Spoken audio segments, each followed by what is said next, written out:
Ndugu wanahabari, serikali yenu inatambua na kuthamini mchango mkubwa kama nilivyosema kwenye salamu za viongozi.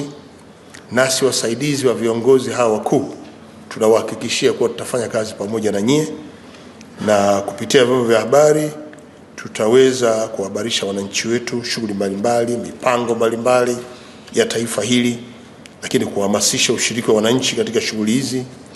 Na vyombo vya habari vimekuwa sehemu kubwa katika kutoa elimu kwa wananchi, kama nilivyosema awali kwamba vyombo vya habari vina kazi ya kutoa elimu, kuhamasisha maendeleo, kuonya, lakini pia hata kuburudisha. Na tunaposema kuelimisha wananchi, tunakwenda kuambia masuala mbalimbali muhimu katika taifa hili, ikiwa ni pamoja na elimu ya uzalishaji, ujasiriamali, maendeleo ya jamii. Haya ndio maeneo ambayo sisi tunayaangalia.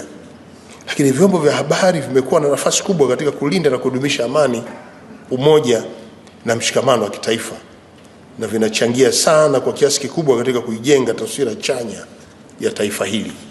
Hatua tuliyofikia leo katika nchi, huwezi kutenganisha maendeleo ya taifa hili na vyombo vya habari, kwa sababu mtu aliyoko Lindi anajua mafanikio ya Arusha, anasikia mafanikio ya Mara, anasikia mafanikio ya Kagera, anasikia mafanikio ya Iringa na kule Rukwa, Katavi.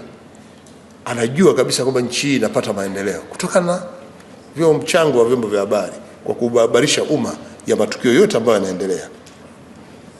Vyombo vya habari viendelee kutoa taarifa mbalimbali za maendeleo ya nchi hii, na kama kweli tutazingatia uzalendo, weledi, maadili na taaluma ya uandishi wa habari, utamaduni, mila na desturi za nchi yetu, tutafanikiwa sana na tutapata maendeleo makubwa.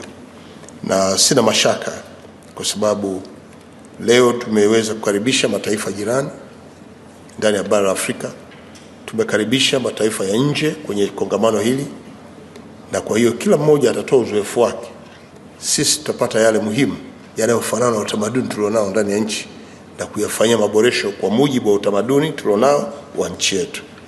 Na kwa hiyo katika kufanya kazi yetu tulenge zaidi kutoa habari zilizo sahihi na ambazo zinakwenda kuifanya jamii iweze kufanya vizuri zaidi wakati wote, na tuzingatie ukweli wa taarifa zetu.